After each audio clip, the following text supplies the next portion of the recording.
Hello and welcome to Mission Alive. Mission Alive.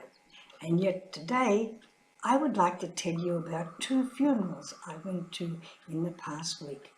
Funerals, gatherings for when people have died.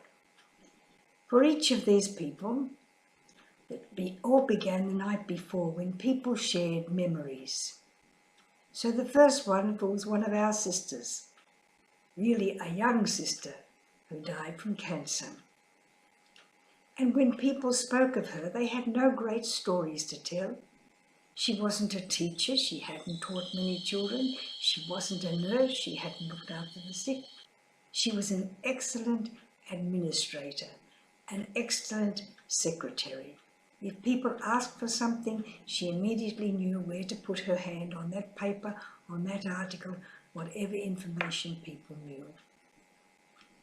She was one who really helped others by being in an office because she controlled things from there and she could reach out to the world with her computer.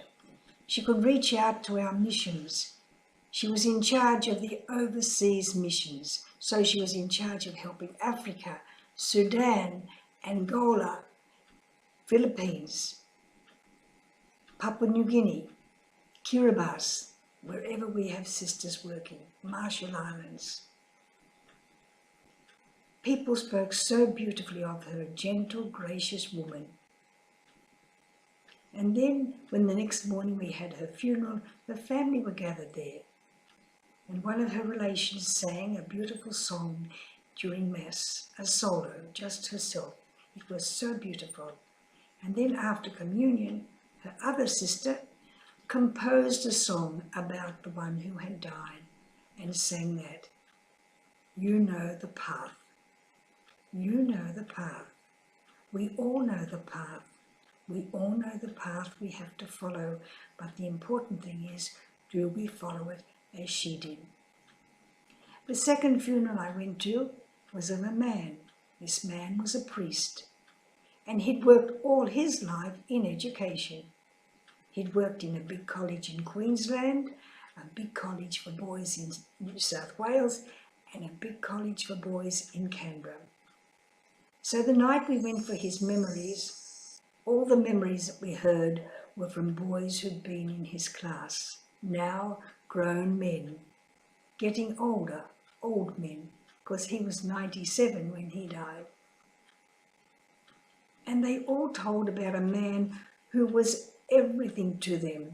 He wasn't just a teacher, he was a listener, he was a guide, he taught them swimming, he brought co-education into their schools, he brought pre-marriage lessons into the schools, and these were so welcomed by the older students. How we have to treat our husbands and wives once we're married, so important in our world today. So they taught of this man whose place couldn't be taken. They said the other headmasters came after him were good, they were very good, but nobody could take his place. He was such a complete man, a complete person, not just a teacher, but a listener. Another man who brought peace. Another man who taught what children wanted to hear, wanted to do. Swimming. Everyone loves to swim in Australia, and so it's a very important part of education, and he brought it into education. The students loved him. And at the Mass the next morning, it was his family's turn to speak. And they spoke of this lovely uncle that they had.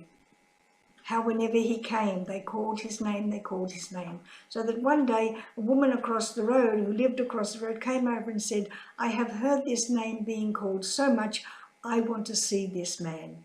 I want to see who he is. And so she met him. They were funerals, and people were sad to lose such great people.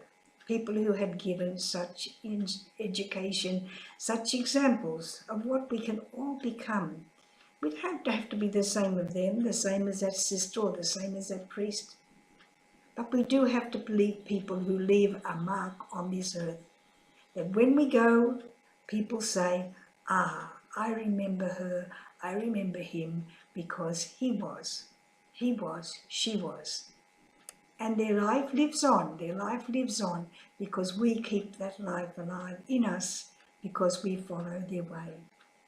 You know the way, you know the path. Jesus said, I am the way, follow me. So remember to follow your way, to follow the way that will lead you to a happy death, lead you to a way that people will remember you, lead you to a way so that you leave your mark on this earth. Then truly your mission will have been mission alive. Goodbye for now. We'll see you later.